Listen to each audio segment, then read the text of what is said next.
இலங்கையில் ஆபத்தான நபர் வெளிநாட்டில் மனைவியுடன் தலைமறைவு. தென்னிலங்கையில் டிக்டாக் காதலனால் சிறுமிக்கு நேர்ந்த கதி, அதிர்ச்சியில் பெற்றோர். ஈஸ்டர் தாக்குதல் தொடர்பில் கம்பன் விலவிடம் பிள்ளையான் கூறிய விடயம், அரசு சாட்சியாக அசாத் மௌலானா. தமிழர் பகுதியில் குடும்பஸ்தர் மீது புலனாய்வாளர்கள் கொடூர தாக்குதல். இன்று முதல் அரசு ஊழியர்களின் சம்பளத்தில் 30% பங்கு குறைக்கப்படும்.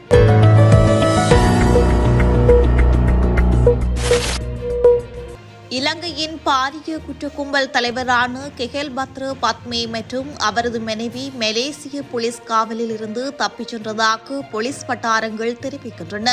கெஹல்பத்ர பத்மே, அவரது மனைவி மற்றும் கமாண்டோ சாலிந்த ஆகியோர் 9ஆம் திகதி மலேசிய பாதுகாப்பு படையினரால் கைது செய்யப்பட்டதாக தகவல்கள் வெளியிடப்பட்டன. சந்தேக நபர்கள் கைது செய்யப்பட்டமையை இலங்கை போலீசாரினாலும் உறுதிப்படுத்தப்பட்டிருந்தது. பின்னர் குற்றப்புலனாய்வு பிரிவு அதிகாரிகள் குழுவை அந்த நாட்டிற்கும் மற்றொரு அதிகாரிகள் குழுவை தாய்லாந்திற்கும் அனுப்பி அவர்களை மீண்டும் அழைத்து வர நடவடிக்கை எடுக்கப்பட்டுள்ளது. அவர்களை மீண்டும் அழைத்து வர சென்ற குற்றப்புலனாய்வுத்துறை அதிகாரிகள் ஏமாற்றத்துடன் நாடு திரும்பியுள்ளதாக தெரிவிக்கப்படுகிறது. களத்துறையில் டிக்டாக் மூலம் அறிமுகமான காதலன் ஒருவர் 15 வயது சிறுமியை கர்ப்பமாக்கிவிட்டு தப்பிச் சென்றுள்ளதாக போலீசார் தெரிவித்துள்ளனர். தப்பியோடிய காதலனை கைது செய்ய போலீசார் விசாரணை நடாத்தி வருகின்றனர். வடக்கு களத்துறை போலீஸ் பிரிவில் வசிக்கும் மாணவி ஜனவரி மாதம் டிக்டாக் மூலம் ஒருவருடன் அறிமுகமாகியுள்ளார். இந்த நிலையில் பிப்ரவரி மாதம் சிறுமி டிக்டாக் காதலனை தனது வீட்டிற்கு அழைத்து வந்து தமது காதலை வெளிப்படுத்தியுள்ளார். சிறுமியின் பெற்றோரும் அவர்களின் காதலுக்கு சம்மதம் தெரிவித்துள்ளனர். இவ்வாறான நிலையில் சிறுமியின் வீட்டில் காதலன் இரவை கழித்ததாக போலீசார் தெரிவித்துள்ளனர். இந்த நிலையில் கடந்த 10ஆம் திகதி குறித்த சிறுமி உடல்நலக்குறைவு காரணமாக தனது தந்தையுடன் கொரோனை மருத்துவமனைக்கு சென்றுள்ளார். இதன்போது சிறுமி கர்ப்பம் தரித்துள்ளதாக மருத்துவர்கள் தெரிவித்துள்ளனர். டிக்டாக் காதலனின் முழு பெயரோ முகவரியோ தனக்கு தெரியாது என சிறுமி குறிப்பிட்டுள்ளதாக போலீசார் தெரிவித்துள்ளனர். சம்பவம் தொடர்பில் வடக்கு களுத்துறை போலீஸ் நிலைய பொறுப்பதிகாரி துஷாராடி சில்வாவின் வழிகாட்டுதலின் கீழ் விசாரணைகள் முன்னெடுக்கப்பட்டு வருகின்றன.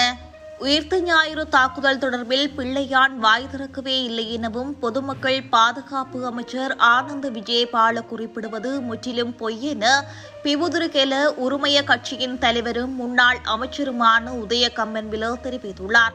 உயிர்த்த ஞாயிறு தின குண்டு தாக்குதலை பிள்ளையான் சிறையில் இருந்தவாறே முன்கூட்டியதாகவே அறிந்துள்ளதாக பொதுமக்கள் பாதுகாப்பு அமைச்சர் ஆனந்த் விஜயபால கடந்த புதன்கிழமை நாடாளுமன்றத்தில் தெரிவித்திருந்தார். இந்த நிலையில் குறித்த விடயம் தொடர்பில் ஊடகங்களுக்கு கருத்துரைக்கும் போதே உதய கம்பன்பில மேற்கண்டவாறு குறிப்பிட்டுள்ளார்.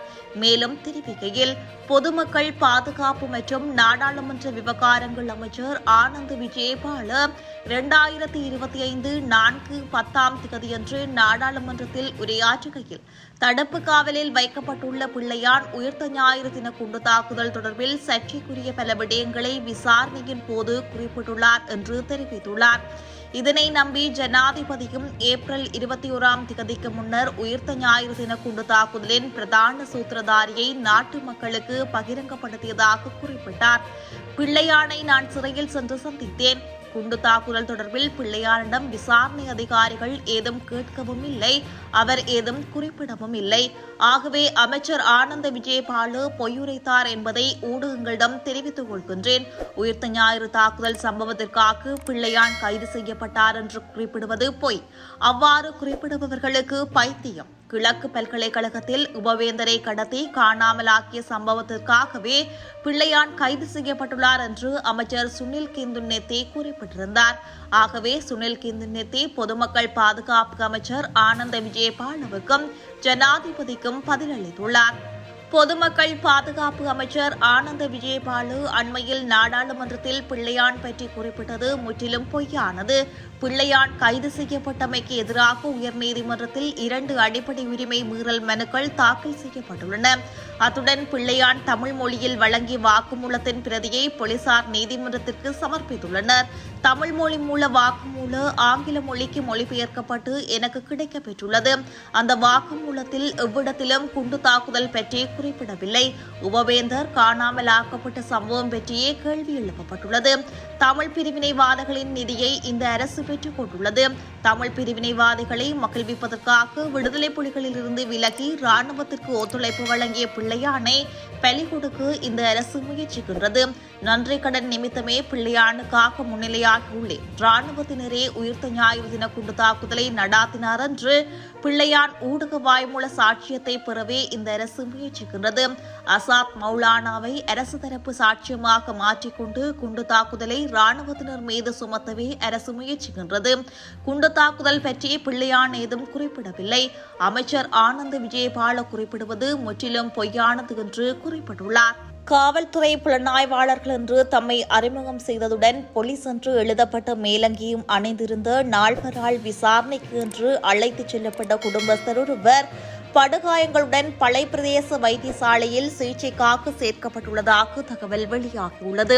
பலாத்காரமாக மோட்டார் சைக்கிளில் ஏற்றிச் சென்ற அவர்கள் தம் மீது தாக்குதல் நடாத்திவிட்டு இடையில் இறக்கிவிட்டு சென்றனர் என்று பாதிக்கப்பட்ட நபர் தெரிவித்துள்ளார். நேற்று முன்தினம் இடம்பெற்ற இந்த சம்பவத்தில் பளை வண்ணான்கேணியைச் சேர்ந்த ஸ்ரீதரன் காந்தன் என்ற குடும்பஸ்தரே புலனாய்வாளர்களால் என்று கூறப்படுவோரால் கடுமையாக தாக்கப்பட்டு மருத்துவமனையில் சேர்க்கப்பட்டுள்ளார். இந்த சம்பவம் குறித்து மேலும் தெரிய வருவதாவது, பாதிக்கப்பட்ட நபரின் நண்பர் ஒருவர் தமிழீழ விடுதலை புலிகள் அமைப்பு தொடர்பில் சமூக வலைதளங்களில் பதிவிட்டிருந்த நிலையில் காவல்துறை விசாரணைக்கு அழைக்கப்பட்டுள்ளார். ஆனால் அவர் விசாரணைக்கு செல்லாமல் தலைமறைவாகிவிட்டார் என்று கூறப்படுகிறது. இந்த நிலையில் தலைமறைவானவர் தொடர்பில் தகவல் அளிக்க வருமாறு பாதிக்கப்பட்டவரை புலனாய்வாளர்கள் அழைத்துச் சென்றதாக குறிப்பிடப்படுகிறது. இதற்கு அவர் மறுப்பு தெரிவித்ததை அடுத்து அவரை வெள்ளக்கட்டாயமாக மோட்டார் சைக்கிளில் ஏற்றிச் சென்ற நால்வரும் அவரை தாக்கிவிட்டு இடையில் இறக்கிவிட்டு சென்றுள்ளனர் என்று பாதிக்கப்பட்டவர் தெரிவித்துள்ளார். இந்நிலையில் பளை பிரதேச வைத்தியசாலையில் சிகிச்சை பெற்று வரும் நபரிடம் பளை காவல்துறையினர் விசாரணைகளை மேற்கொண்டு வருகின்றமை குறிப்பிடத்தக்கது. புதிய ஊழல் தடுப்புச் சட்டத்தின்படி ஊழல் மோசடி மற்றும் முறைகேடுகளை தடுக்கும் வகையில் சொத்து மற்றும் பொறுப்பு பிரகடனங்களை சமர்ப்பிக்காத அரசு அதிகாரிகளுக்கு அபராதம் விதிக்குமாறு அனைத்து அரசு நிறுவன தலைவர்களுக்கும் லஞ்சம் அல்லது ஊழல் குற்றச்சாட்டுகளை விசாரிக்கும் ஆணைக்குழு அறிவித்துள்ளது. இதன்படி குறித்த அபராத விதிப்பு இன்று முதல் இது நடைமுறைக்கு வரவுள்ளதாக கூறப்படுகிறது.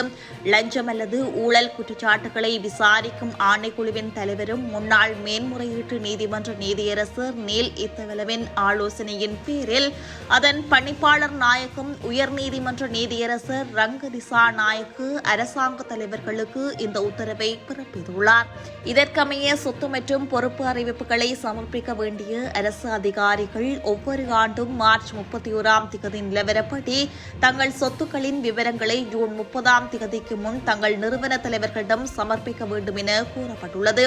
இந்நிலையில் ஆவணங்களை சமர்ப்பித்த பிறகு நிறுவன தலைவர்கள் அந்த சொத்து மற்றும் பொறுப்பு அறிவிப்புகளை லஞ்சம் அல்லது ஊழல் குற்றச்சாட்டுகளை விசாரிக்கும் ஆணையத்திற்கு அனுப்புவார்கள். மேலும் ஜூன் 30 சொத்து மற்றும் பொறுப்பு அறிவிப்புகளை சமர்ப்பிக்காத அரசு அதிகாரிகளுக்கு தங்கள் அறிவிப்புகளை சமர்ப்பிக்க மேலும் 2 வாரங்கள் அவகாசம் வழங்கப்பட்டது. மேலும் அந்த 2 வாரங்களில் சொத்து மற்றும் பொறுப்பு அறிவிப்புகளை சமர்ப்பிக்கும் அதிகாரிகளுக்கு லஞ்ச ஒழிப்பு ஆணையம் எச்சரிக்கை கடிதத்தை வழங்கியுள்ளது. அதன்படி அரசு அதிகாரிகள் தங்கள் சொத்து மற்றும் பொறுப்பு அறிக்கைகளை சமர்ப்பிக்க வழங்கப்பட்டு 2 வார கால அவகாசம் இன்றுடன் முடிவடைகிறது. மேலும் இன்று முதல் சொத்து மற்றும் பொறுப்பு அறிக்கைகளை சமர்ப்பிக்காத அரசு அதிகாரிகளின் ஒவ்வொரு நாளுக்கும் 30 ஒரு பங்கு சம்பளம் குறைக்க நடவடிக்கை எடுக்கப்படும் என தெரிவிக்கப்பட்டுள்ளது.